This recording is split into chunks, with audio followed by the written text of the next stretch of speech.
Hello, Namaste everyone. A fresh morning to you all.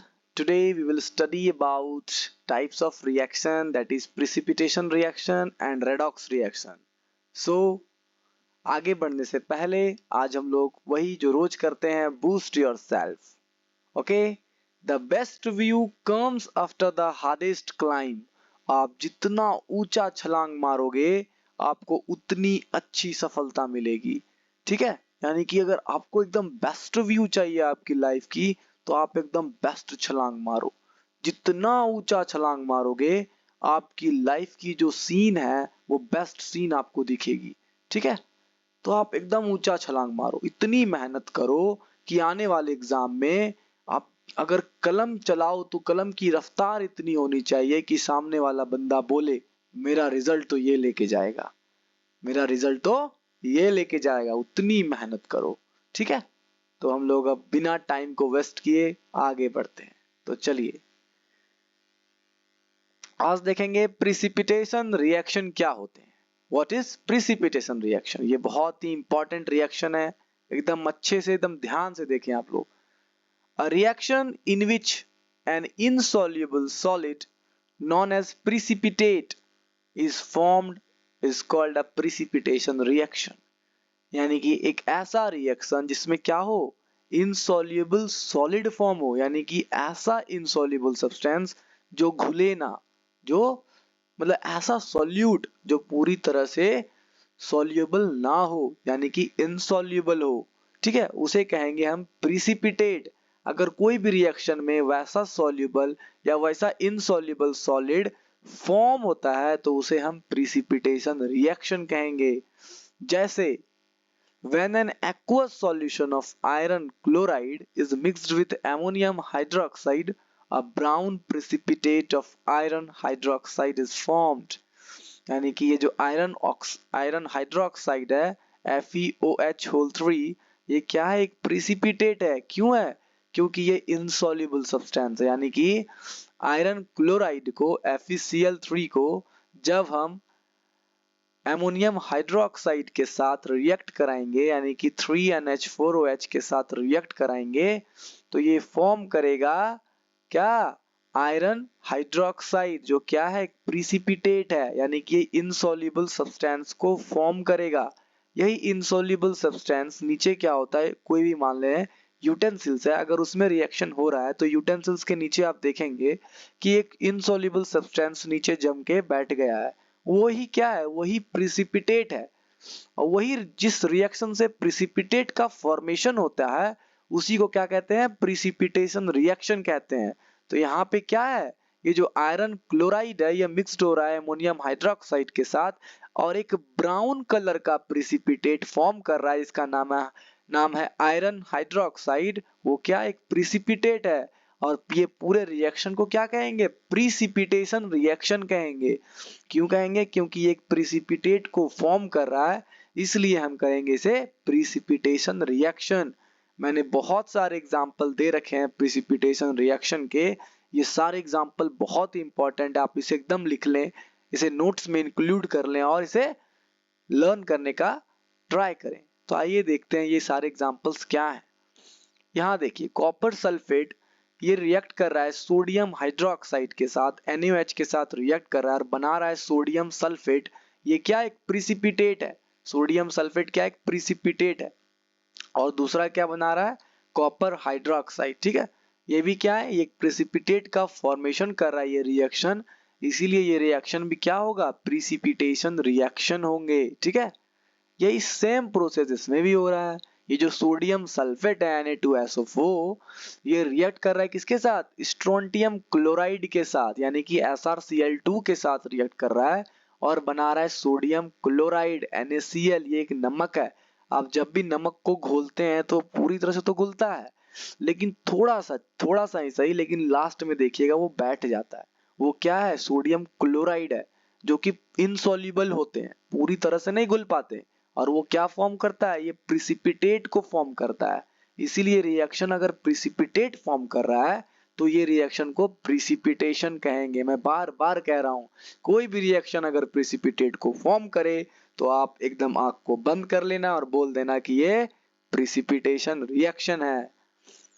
तीसरा reaction मैंने लिखा है, सिल्वर नाइट्रेट रिएक्ट कर रहा है सोडियम क्लोराइड के साथ, ठीक है, NaCl के साथ रिएक्ट कर रहा है और बना रहा है सोडियम नाइट्रेट, NaNO3 बना रहा है। ये भी क्या है, प्रिसिपिटेट है।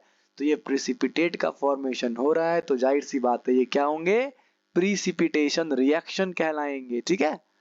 अब यहाँ पे कैडमियम सल्फेट रिएक्ट कर रहा है पोटेशियम सल्फाइड के साथ और फॉर्म कर रहा है एक प्रिसिपिटेट जिसका नाम है पोटेशियम सल्फेट K2SO4।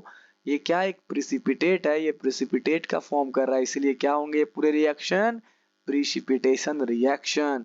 तो ये सारे रिएक्शंस बहुत इंपॉर्टेंट है, आप इसे नोट्स में बिल्कुल इंक्लूड कर लेना, ओके।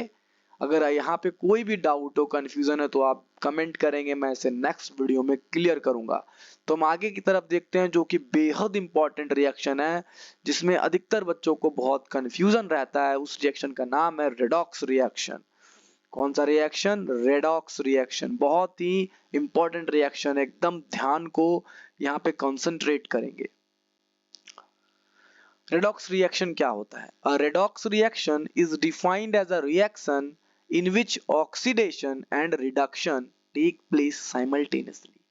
यानी कि रेडॉक्स रिएक्शन हम उस रिएक्शन को कहेंगे जिसमें ऑक्सीडेशन और रिडक्शन एक साथ हो। क्या हो? एक साथ हो। अब यहाँ पे आपको जरूर एक डाउट होगा कि ये ऑक्सीडेशन क्या होता है, रिडक्शन क्या होता है, ठीक है।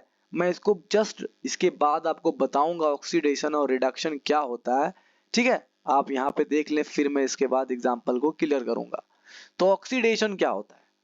The reaction in which oxygen is gained and hydrogen is lost is known as oxidation reaction. यानी कि ऑक्सीडेशन रिएक्शन हम उसको कहेंगे जिसमें क्या होगा, ऑक्सीजन जो है उसे इंक्लूड होगा, यानी कि गैन होगा, ऑक्सीजन का गैन होगा और हाइड्रोजन का लॉस होगा। यानी कि हाइड्रोजन को भगा देंगे और ऑक्सीजन को पकड़ लेंगे, तो उसे क्या कहेंगे हम, ऑक्सीडेशन रिएक्शन कहेंगे। जैसे यहाँ पे Cu जो है ये O2 के साथ रिएक्ट करके बना रहा है CuO, यानी कि Cu के पास तो रिएक्टेंट में पहले ऑक्सीजन है नहीं, लेकिन आफ्टर रिएक्शन क्या हो रहा है कि Cu में ऑक्सीजन इंक्लूड हो जा रहे हैं, यानी कि ये पकड़ ले रहा है ऑक्सीजन को अपने साथ, ठीक है। तो ये CuO फॉर्म हो रहा है, तो इसको क्या कहेंगे, ऑक्सीडेशन का एडिशन हो रहा है, तो ये क्या होगा, ऑक्सीडेशन रिएक्शन होगा। यानी कि ऑक्सीजन का एड ही क्या है, ऑक्सीडेशन रिएक्शन है, ठीक है। आप यहां तक समझ गए होंगे। रिडक्शन क्या होता है? A chemical reaction in which oxygen is removed और hydrogen is added to an element और मॉलिक्यूल और compound is known as reduction reaction. यानी कि उसे रिडक्शन कहेंगे किसको, जिसमें हाइड्रोजन क्या हो, एड हो और ऑक्सीजन को भगा दें, यानी कि रिमूव कर दें। जैसे Fe2O3, यहाँ पे तो ऑलरेडी ऑक्सीजन है, अब यहाँ पे एल्यूमिनियम आ गया। आफ्टर रिएक्शन क्या हो रहा है कि जो Fe के साथ O था, ऑक्सीजन था, उसे तो निकाल दिए और उसे कौन पकड़ लिया, एल्यूमिनियम पकड़ लिया। तो आफ्टर रिएक्शन क्या हो रहा है, ऑक्सीजन क्या हो रहा है, इस कंपाउंड से Fe2O3 से रिमूव हो जा रहे हैं, तो इसे क्या कहेंगे हम, लॉस ऑफ ऑक्सीजन। जहां लॉस ऑफ ऑक्सीजन हो गया वही क्या है, रिडक्शन है, ठीक है, वही क्या है, रिडक्शन है। अब रेडॉक्स क्या होगा, रेडॉक्स ये दोनों जहां पर एक साथ हो, जिस रिएक्शन में ऑक्सीडेशन और रिडक्शन एक साथ होंगे, उसे क्या कहेंगे, रेडॉक्स रिएक्शन कहेंगे। तो यहाँ पे देखिए रेडॉक्स रिएक्शन का Fe2O3 जो है ये 3CO के साथ, यानी कि CO के साथ रिएक्ट कर रहा है और बना क्या रहा है, Fe और CO2 बना रहा है। यहाँ देखिए Fe2O3 में ऑक्सीजन है, लेकिन आफ्टर रिएक्शन Fe सिर्फ बच रहा है, यानी कि O3 भगा दे रहा है ये। तो यहाँ पे क्या हो रहा है, ऑक्सीजन का लॉस हो रहा है। तो ये क्या हो रहा है, ऑक्सीजन का लॉस होना ही क्या है, रिडक्शन है। ऑक्सीजन का लॉस होना ही क्या है, रिडक्शन है। यहाँ पे देखें कि जो CO है ये क्या हो रहा है, यहाँ पे आफ्टर रिएक्शन CO2 हो जा रहा है, यानी कि एक ऑक्सीजन और आ रहा है, इसमें ऑक्सीजन का एडिशन हो रहा है। जहां पे ऑक्सीजन का एडिशन हो जाए वो ऑक्सीडेशन है, यानी कि इस रिएक्शन में रिडक्शन भी हो रहे हैं और ऑक्सीडेशन भी हो रहे हैं।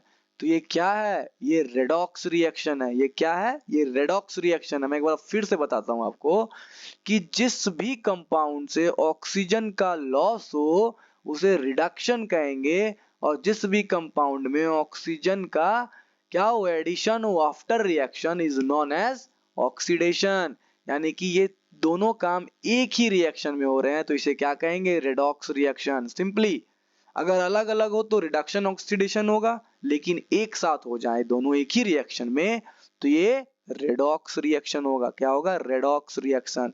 यानी कि रिडक्शन का री ले लिए और ऑक्सीडेशन का ऑक्स ले लिए, यानी कि रेडॉक्स हो गया।